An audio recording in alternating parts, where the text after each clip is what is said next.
मेरा नाम रजनी है। मैं 24 साल की उम्र में विधवा हो गई थी।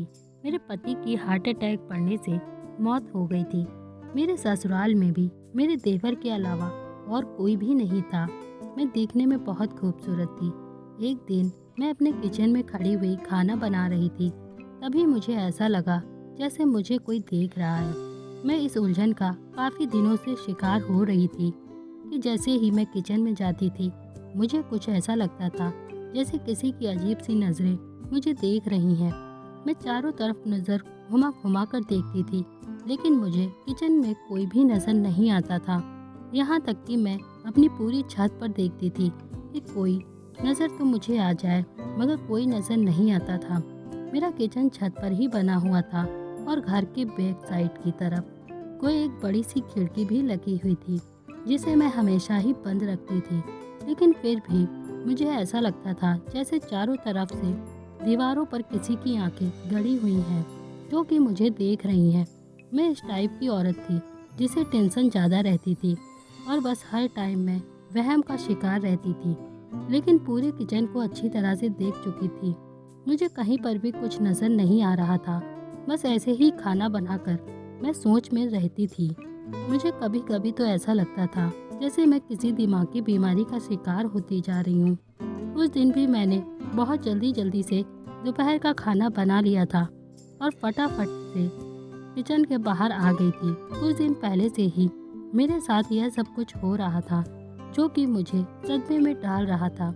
मुझे हर टाइम ऐसा लगता रहता था किसी की नज़रों में मैं हूँ, कोई मुझे देख रहा है। और इस सोच की वजह से ही मैं ज़्यादा से ज़्यादा परेशान रहती थी कि शायद मैं आप लोगों को इस बारे में नहीं बता सकती। मेरी शादी कम उम्र में ही हो गई थी, इसीलिए मैं अभी तक जवान लगती थी। कोई भी यह नहीं बता सकता था कि मैं एक विधवा औरत हूँ, लेकिन यह बात तो सबको पता थी कि मैं विधवा हूँ। इस वजह से मैं किसी पर शक भी नहीं कर सकती थी। इस परेशानी भरी जिंदगी से मैं गुजर रही थी। ऐसे ही हरकत मुझे जैसी विधवा के साथ कौन कर सकता था। और मेरे घर पर हम सिर्फ दो लोग ही तो रहते थे, एक मैं और दूसरा मेरा 20 साल का देवर। मेरे देवर का नाम कोलू था। मेरे सास ससुर तो इस दुनिया से जा चुके थे और मेरे पति की कोई भी बहन नहीं थी। और मेरी शादी होने के 2 साल बाद मेरे पति की भी मौत हो गई थी। मैं अपने पति के साथ ज़्यादा टाइम बिता नहीं सकी थी। मुझे इस दुनिया में अकेला छोड़कर वे चले गए थे। हमारा घर एक किराए पे उठा था। उसी किराए के पैसों से हमारे घर का गुजारा अच्छी तरह से हो रहा था। मेरे देवर अभी पढ़ाई कर रहा था और उसे अलग से बच्चों का ट्यूशन भी देना शुरू कर दिया था। मैं सुबह को घर से बाहर निकलता तो शाम को ही वापस आता था। सारा दिन घर में मेरे अलावा और कोई नहीं होता था। घर के सारे काम भी मैं ही किया करती थी। घर में कोई आता जाता भी नहीं था। उसके बावजूद भी मुझे लगता था कि कोई मुझे देख रहा है और मैं किसी के जाल में फंस चुकी हूँ। यह बात मुझे एक अजीब सी उलझन में डाल देती थी। मैं अपने दर्द को शब्दों में नहीं बता सकती थी। मैं उन दिनों किस तकलीफ से गुजर रही थी, क्योंकि मेरे सामने कोई भी नहीं होता था और ना ही मेरे साथ कोई होता था। और यह बातें मैं अपने देवर से भी नहीं बता सकती थी, क्योंकि वो मेरे बारे में क्या सोचता, ना जाने मेरी किस बात को किस टाइप से ले जाता। क्योंकि मेरा देवर बहुत गुस्से वाला भी था। उसके अलावा मेरा इस दुनिया में कोई नहीं था और मेरे अलावा भी उसका कोई दुनिया में नहीं था। शाम के टाइम पर जब मेरा देवर ट्यूशन पढ़ाकर घर वापस आया तो मैंने उसको चाय दी और मैं जाकर सोफे पे बैठ गई, क्योंकि मेरा दिमाग हमेशा ही टेंशन में रहता था। तभी अचानक से मेरे देवर ने कहा कि आप क्या सोच रही हो भाभी। तभी मैं बहुत बुरी तरह से चौंक गई थी, क्योंकि मैं बहुत गहरी सोच में खोई हुई थी। मैंने बस ना में सिर हिला दिया। मैं देवर को आखिर क्या बताती, इस बात के बारे में मुझे खुद भी नहीं पता था। मेरे देवर का बिहेव मुझसे बहुत गुस्से में रहता था। मैं हमेशा अपने देवर से बात करते हुए बहुत डरती रहती थी। एक दिन मैं छत पे धुले हुए कपड़े फैला रही थी कि तभी अचानक से हमारे घर के पीछे वाली छत पर मुझे ऐसा लगा कि कैमरे की फ्लैश मुझ पर पड़ी हो।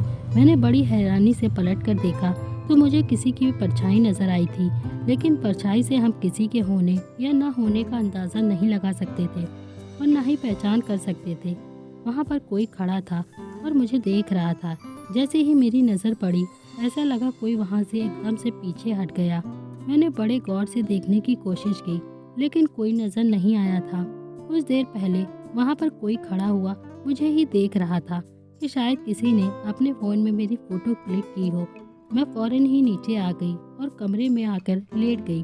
दूसरे दिन मैं किचन में खाना बना रही थी कि तभी किचन में न जाने कैसे आग लग गई थी और मैं तेज तेज चिल्लाने लगी थी। तभी अचानक मेरे किचन में एक लड़का आया।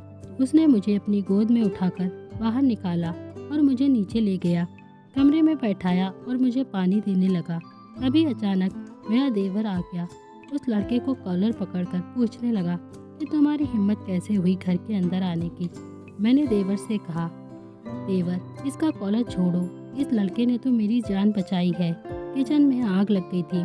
तभी वो कहने लगा, तुम तो खामोशी ही रहो, तुमसे तो मैं बाद में बात करूँगा। अपनी इन भोली वाली बात से किसी और को बेवकूफ़ बनाना मुझे नहीं है। यह कहकर उसने फिर से नितेश का कॉलर पकड़ लिया था और कहने लगा, तुम जिस मकसद के लिए यहाँ पर आते हो ना, तुम्हारे कभी भी पूरा नहीं होने दूंगा। मैंने देवर से कहा, तुम इसको गलत समझ रहे हो, मैं तुम्हारी भाभी हूँ, तुम इस तरह की बातें करके मुझे क्यों बेइज्जत कर रहे हो।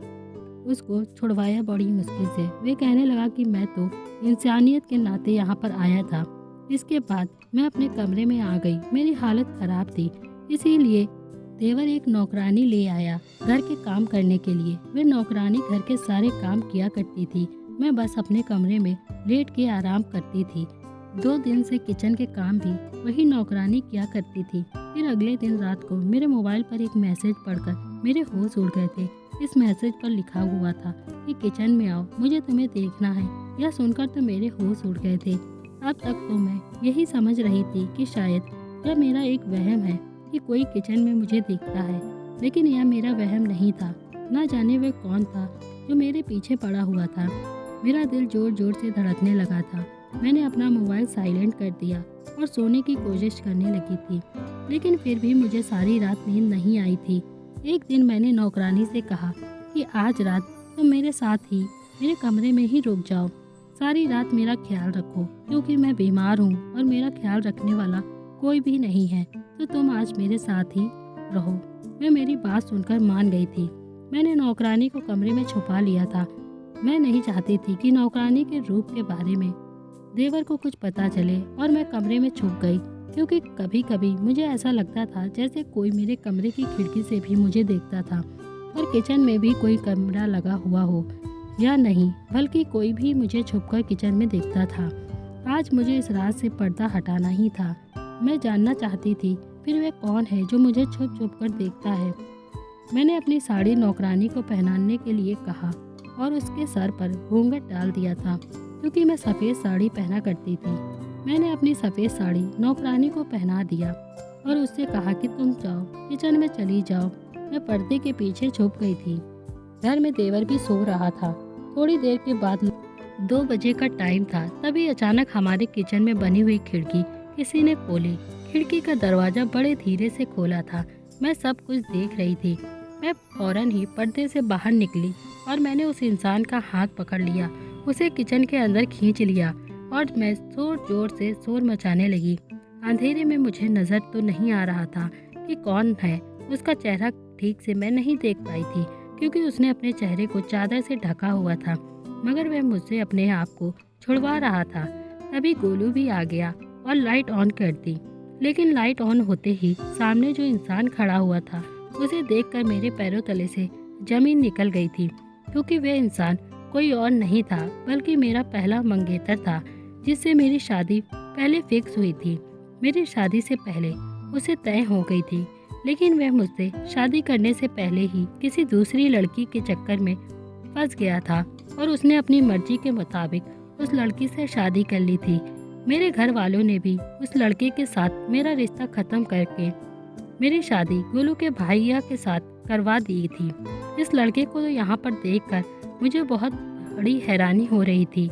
जब उससे उसका कारण मैंने पूछा तो उसने बताया कि जब हम दोनों का रिश्ता लगा हुआ था तब मुझे एक लड़की पसंद आ गई थी और मैंने उसके साथ शादी कर ली थी, लेकिन कुछ दिन के बाद वह लड़की मुझे छोड़कर चली गई थी। वह लड़की एक चोर थी और मेरे घर पर चोरी करने के इरादे से उसने मुझे अपने प्यार के जाल में फंसा लिया था और एक शादी के 1 महीने बाद ही मेरे घर से सारा सामान चोरी कर कर कहीं बाहर फरार हो गई है।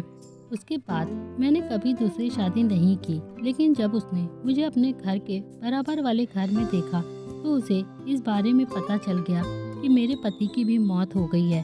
तभी उसे अपनी गलती का भी एहसास होने लगा था। मुझे दोबारा से वो अपनाना चाहता था।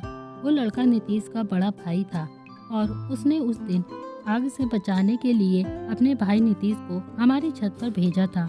वो लड़का मुझे दोबारा एक्सेप्ट करना चाहता था, इसीलिए वह मुझसे बात करने की कोशिश कर रहा था। गोलू से भी बात करने की कोशिश की थी, लेकिन वो मेरी दूसरी शादी करने पर राजी नहीं हो रहा था। लेकिन बाद में उसने खुद ही मेरी शादी नीतीश के बड़े भाई के साथ करवा दी थी। मेरा दूसरा घर भी बस गया था, लेकिन भगवान जाने गोलू के दिल में भगवान ने कैसे रंग डाल दिया था कि वह मेरी दूसरी शादी के लिए मान गया था। अब मैं अपने पति के साथ बहुत खुश रहती हूँ।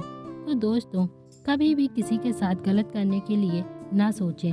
उम्मीद करती हूँ आपको हमारी कहानी पसंद आई होगी। कहानी पसंद आए तो वीडियो को लाइक करें, चैनल पर नए हैं तो चैनल को सब्सक्राइब करें।